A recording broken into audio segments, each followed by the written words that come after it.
त्यावेळेला एकच काम करायचं, मोबाईल स्विच ऑफ करायचा, 4-5 दिवस कुठेतरी लांब निघून जायचं, घरी यायचं नाही 4-5 दिवस.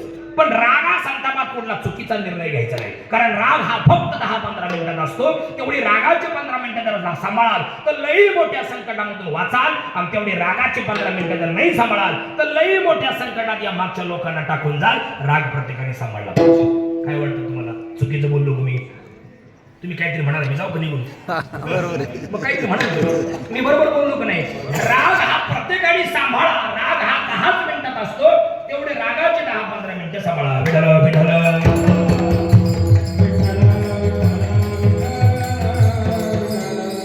मी 2-2.5 महिने झाले तेव्हा रामकुंडावर 2 कोटी रुपये हरलेल्या व्यक्तीचं दशक्रियाचं प्रवचन केलंय. 2 कोटी तेवढे जर मला दिले असते, तुम्ही याच्याकडे पाहिलं सुद्धा नसतं. आहे की नाही? फेट्याकडे पाहिलं सुद्धा नसतं. मी कशाला फिरलो असतो इकडे? आहे की नाही? हा, पण नाही, कोणची तरी गेम खेळला मोबाईल मध्ये, रमी का पबजी काहीतरी आहे ते खेळला, 2 कोटी हरला. हरत गेला 2 कोटी हरला. घर गेलं, जमीन गेली, प्रॉपर्टी गेली, इस्टेट गेली, सगळं गेलं. शेवटी वैतागला, टेन्शन मध्ये आला, रेल्वे खाली आत्महत्या करून टाकली बघूरच्या नाणेगावच्या मध्यभागी. आणि रामकुंडावर माझं प्रवचन दावेला. मला पुढचं महत्वाचं तुम्हाला सांगायचंय, त्याची बायको अशी समोर बसली होती माझ्या.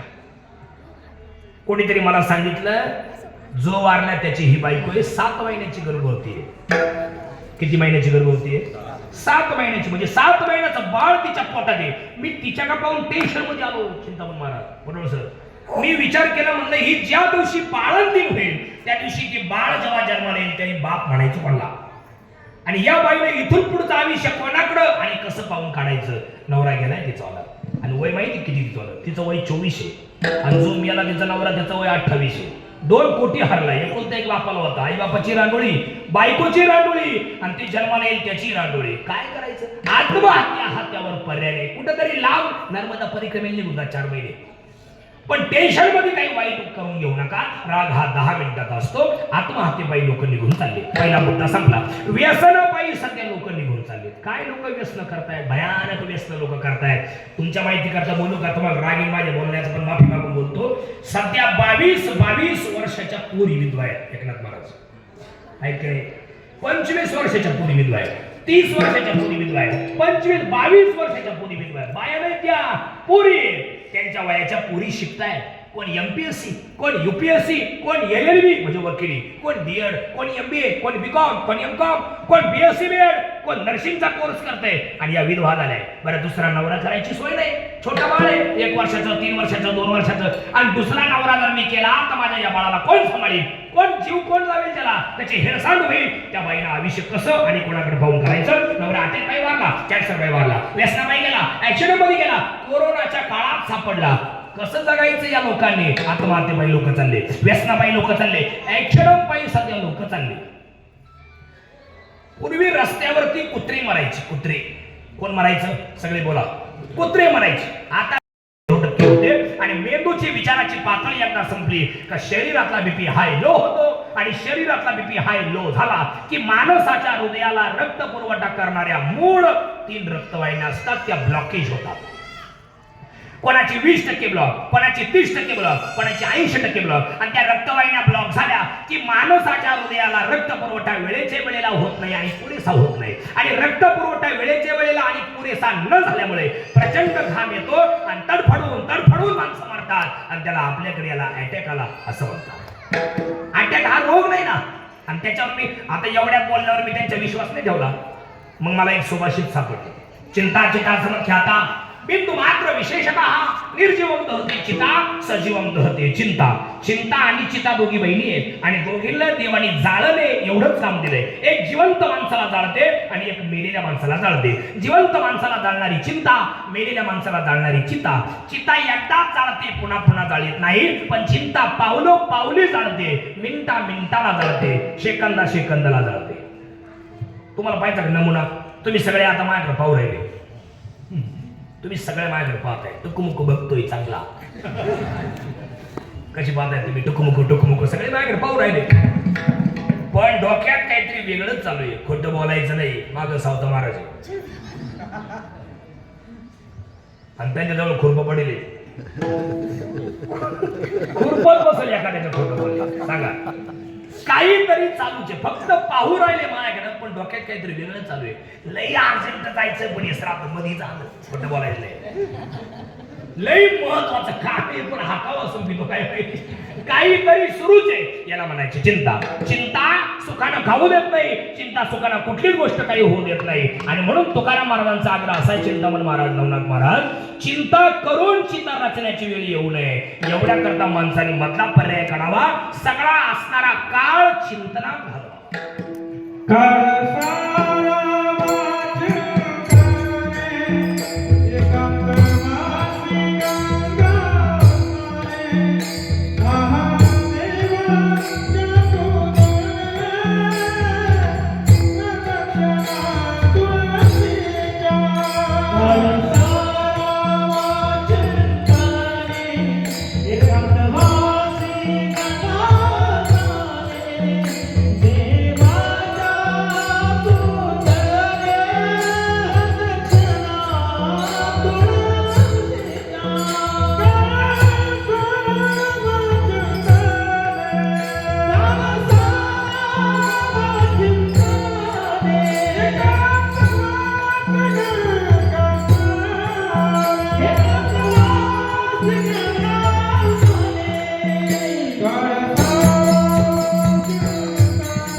सध्या लोक चालले आणि फार लोक चाललेत महाराज तुम्हाला उदाहरण सांगता लय आवडलं तुम्हाला पाहिजे बा ताट बसा सगळे पिंपळाच्या झाडाचं एक पान पिकलं ऐकून राहिले तुम्ही सगळे पिंपळाच्या झाडाचं एक पान पिकलं आणि गळून खाली जमिनीवर पडलं पडल्या पडल्या ते पिंपळाचं पान त्या झाडाकडे पाहायचं आणि मोठे मोठे रडायचं तेव्हा झाडाने प्रश्न विचारला काय रे पाना आतापर्यंत कधी रडला नाही आता काय झालं तेव्हा ते पान अजूनच मोठ्या मोठ्या रडायला लागलं तेव्हा झाडाने पुन्हा विचारलं अरे झालं काय बोल काहीतरी आणि मग ते पान रडून सांगू लागले हे झाडा हे वृक्षा अरे हिरवागार होतो तुझ्या जवळ होतो आता मी पिकलो गळून खाली जमिनीवर पडलो थोड्या वेळी वारा येईल वादळ येईल सोसाट्याचा वारा येईल वारं अवधान येईल आणि मी लांब उडून जाईल परत या जन्मात आपल्या दोघांची कधी भेट होणार नाही दादा या गोष्टीचं मला वाईट वाटतंय म्हणून मी रडतोय तेव्हा ते झाड हसलं आणि हसून काय म्हणलं माहिती का हे पाना त्याच्या डोळ्यात पाणी चाललं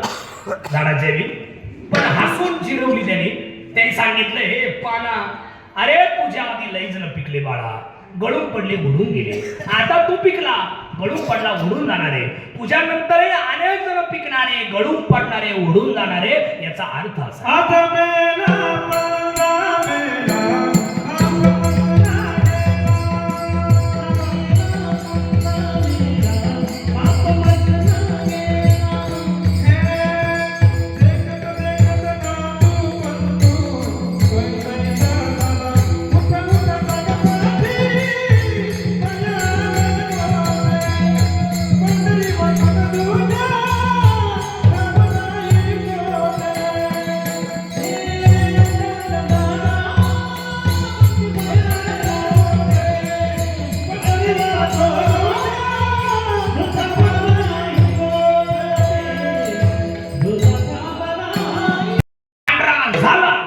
की मरणाचा संदेश आला उद्या कोण कानावरचे केस पाच जा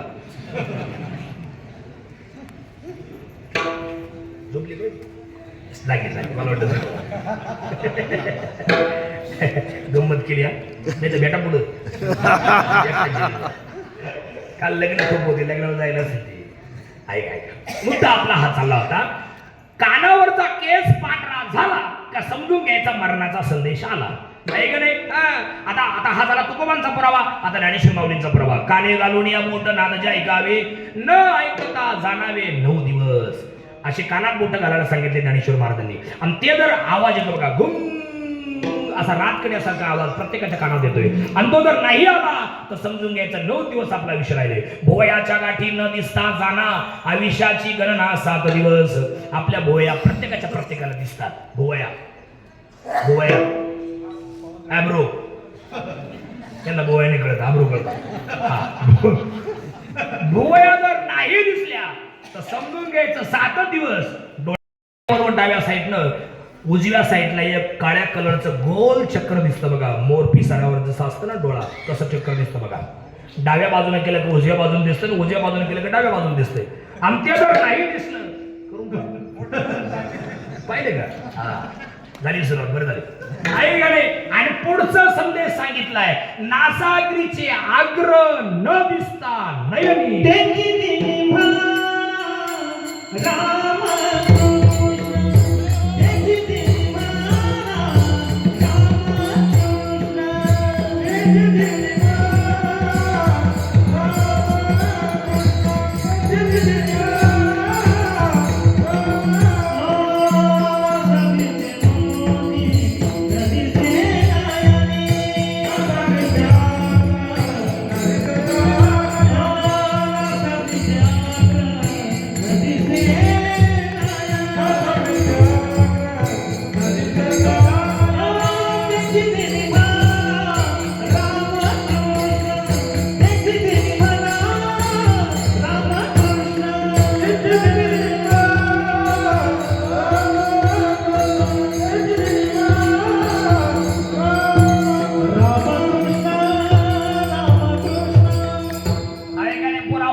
राम प्रत्येकाला दिसतोय.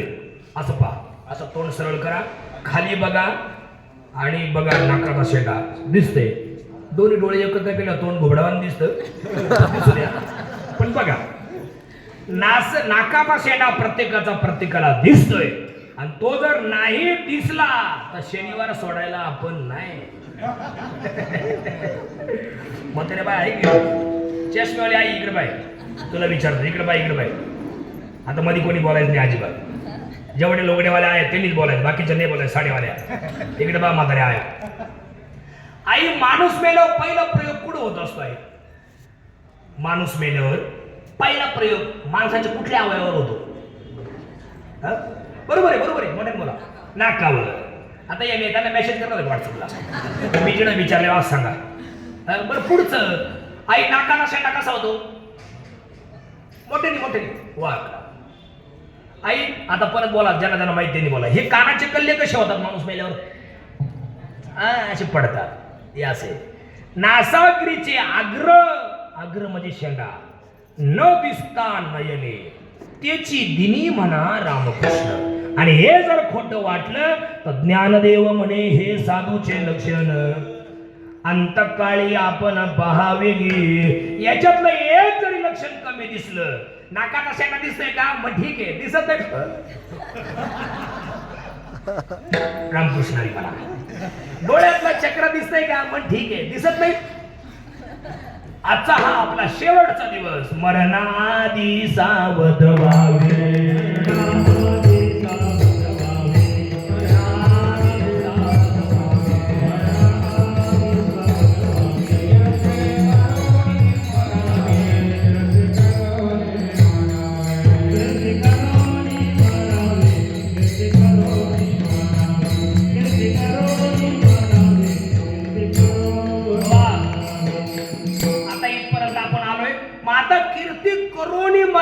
असं सांगितलंय. मरायच्या अगोदर सावध व्हायला सांगितलंय. मी तुम्हाला लक्षणं सांगितले सावध व्हायला काय करायचं. आता सावध व्हायला सांगितलं. काय करायचं? एकनाथ महाराज, आदरणीय एकनाथ महाराज म्हणजे काय करायला सांगितलं? मरायच्या अगोदर काम करा, असं काम करा का तुम्ही गेल्यावर शिल्लक राहील नाव. रामदास बाबा काशीनाथ तिडकेंनी जसं कळायला लागलं तसं हरिभक्तीत पदार्पण केलं. ज्ञानेश्वरी वधवून घेतली अनेकांकडून. सप्त्यात पदार्पण, सप्त्यामध्ये म्हणजे पुढं चला आपण गेलं तर बाकीचे लोक येतील. आपली सुरुवात आपल्यापासून केली पाहिजे तर बाकीची माणसं येतील. आहे की नाही? हा उदात्त हेतू मनामध्ये बाळगून सप्ताहाला सहकार्य केलं. बरोबर आहे की नाही? आणि आता गेल्यानंतर सुद्धा त्यांचा फोटो इथं लागलाय, बरोबर आहे की नाही? आता हा फोटो काय फक्त श्राद्धापुरताच नाही, सप्ताह आला का परत त्यांचा फोटो इथं लागणारच. का? आमच्या सप्ताहातल्या आयोजनातला एक जण माणूस या जगातून निघून गेलाय, तो हरिभक्त होता आणि त्यांच्यामुळे सप्ताह उत्साह सुरू व्हायचा, त्यांचा फोटो लागणार इथं, आहे का नाही? म्हणजे गेल्यानंतर सुद्धा. आणि मग कीर्तनकार मंडळी येणार. हे बाबा कोण? हे रामदास काशीनाथ तिडके. मग त्यांचा फोटो इथं का बरं लावला? अहो, त्यांचा माळी मंगल कार्यालयातला परम आदरणीय सावता महाराजांच्या उत्सवात त्यांचा मोठा सहभाग असायचा. कीर्ती करून मरावी. जरी गेले तरी पण 1000 वर्ष या सुकेण्यात उभे राहतील. आणि जेव्हा कधी उन्हाळा कडक तापेल, जेव्हा कधी लोक त्या झाडाखाली येऊन बसतील आणि म्हणतील बापरे काय ऊन लागतंय, किती भनभन भनभन, काय टेम्परेचर आहे, हे झाड बरं झालं इथं कोणीतरी लावलंय. कोणी लावलंय? ज्यांच्या नावाने लावलं त्यांना सद्गती मिळो. वेळोवेळी तुमच्या वडिलांची आठवण होत जाईल. आणि जेव्हा कधी नवीन पोरी सुकेने गावात लग्न करून येतील आणि म्हणतील अगं, आणि जुन्या बाया जेव्हा त्यांना वड पूजायला नेतील वटपौर्णिमे दिवशी आणि सहज सांगतील अगं आपल्या गावात वड होता पण मळ्यात नव्हता. मग ताई हा कोणता वड? अगं ते रामदास बाबा वारलेत ना तिडके, हा त्यांचे मुलगा दिलीपराव, त्यांनी त्यांच्या वडिलांच्या नावाने लावलेले हे झाड आहे. म्हणजे नवीन पोरींना सुद्धा तुमचे बाबा माहिती होतील. असे 1000 वर्ष बाबा गावात उभे राहतील. तुमच्या गावाची वडाची झाड आहे, तुम्हाला माहिती का लावलेली आहे का? कोणाला माहिती बसेल? तुमच्या आजोबांना सुद्धा माहिती नाही, तुमच्या पंजोबांना सुद्धा माहिती नाही, इतके जुने झाडे. पिंपळाच्या झाडाला सुद्धा 1000 वर्षाचा आयुष्य असतं. ज्ञानेश्वर महाराजांना समाधी घेऊन 750 वर्ष झाले, त्याच्या अगोदरचा पिंपळ येतो माऊलीच्या मंदिरातला. आणि त्याच पिंपळाला 1.25 लाख प्रदक्षिणा घातल्या होत्या माऊलीच्या आईनं. आणि म्हणून उपजाताची ज्ञानी म्हणून जन्माला आले. पिंपळाचं झाड लावा किंवा वडाचं झाड लावा. वड का सांगितला? वडाची सावली विस्तीर्ण असते आणि थंडगार सावली असते म्हणून लावायचं. आईच्या नावाने आंबाच का लावायचा? पिंपळ का बरं नाही लावायचा? आंबाच लावायचा. का बरं? आता या सगळ्या बाया जर कधी माहेरला गेल्या आणि 2 दिवस आईकडे जर थांबल्या आणि परत जर सुक्याला यायला निघाल्या तर तुमची आई तुम्हाला घरी कमी हाताने पाठवते काय? तुम्ही 2 दिवस गेल्या आणि तुमच्या नवऱ्याचा फोन आला निघून ये, तुम्ही म्हणले हा येते मी उद्या, तुम्ही झोपल्या रात्री, तुमच्या आई बापाला झोप नाही आली, त्याला उभं वारा सुटलं, आता माझी पोरगी उद्या जाणार आहे, हिच्या पिशवीत काय काय घालू, काय काय घालू हिच्या पिशवीत? खरंय का खोटे? बोला सगळ्या बाया. आमच्या बाळाला सावताराई काय सगळे काहीच म्हणते नाही, आहे की नाही? काय काय घालू हिच्या पिशवीत असं होतं. पण काही पण टाकेली मात्र पिशवीत, काही भाऊ काही टाकेली, काही म्हणजे काही म्हणजे काही म्हणजे काय बी टाकेली. कवठ, बोर, लिंबू लिंबू. तुमच्या घरी लिंबू नाही काय बाया? लिंबू नाही. पण आईची माया कशी राहते? वेडी. बेचकटचा पुडा काय लहान आहे का तुम्ही? काऊ लहान आहे तुम्ही. पण आईची माया वेडी. बरं काही पण टाका, बरं पिशवी कधी भरेल राहते? तवणात मार अंधारा कोणी पाहू नये म्हणून. आणि खरं सांगायला आता पुढचं खोटं बोलायचं नाही, तर सावता महाराजांचं मंदिर आहे, अजिबात खोटं बोलायचं नाही. ऐका इकडे बा, तुमची आई जर पिशवी भरीत असली आणि त्यावेळेस जर तुम्ही तिथं गेल्या तुमच्या आईला म्हणले ए आहे एवढं काला देते माझ्या घरी हाय इधर मध्ये पोरा सोरांना, तेव्हा कोणाला ऐकू जाणार नाही एवढ्या आवाजात तुमची आई काय म्हणती? इकडे कोणी कुत्रीच खाते म्हणजे आम्ही लुगड्यावाले आया आम्ही काय कोले कुत्रे आहे का एवढे? पण आईचं कोले कुत्रे म्हणण्यात काय आहे? प्रेम आहे, जिव्हाळा आहे, आपुलकी आहे, स्नेह आहे. पण बऱ्याच बायांची आई आणि वडील गेल्यामुळे पिशवी कोणी भरीत नाही. याचा अर्थ भाऊ तुमचा वाईट आहे असं नाही, तुमची भाऊजाई वाईट आहे असं अजिबात नाही. काळ बदलला, वेळ बदलली, परिस्थिती बदलली. तुमच्या भावाच्या पाठीमागा कामधंद्याची गडबड आहे, तुमच्या भाऊजाईच्या पाठीमागा पोराबाळांचा व्याप आहे, त्याच्यामुळे कोणी पिशवी भरीत नाही. त्याच्यामुळे आईच्या नावाने आंबा लावा. जशी तुमची आई तुम्हाला पिशवी भरून देत होती तसं ते झाड त्या झाडाची फळं तुम्हाला देईल. जशी तुमची आई तुम्हाला कुशीत घेऊन बसत होती तसं ते झाड तुम्हाला सांगेल बाळा ए बाई इकडे माझ्या सावलीत बस आणि ऊन कमी झालं म्हणजे तुझं काम कर. आणि मेल्यानंतर सुद्धा झाडाच्या रूपाने ते तुमच्या सोबत राहतील आणि आयुष्यभर प्रेमाची सुखाची सावली देत राहतील. हा संदेश तुम्हाला चांगला वाटला एकमेकांना सांगत जा. याला पुरावे आहेत ना. जो खांडावया घाव घाली का लावणी जयानी केली दोघा एकची सावली वृक्ष दे दैसा.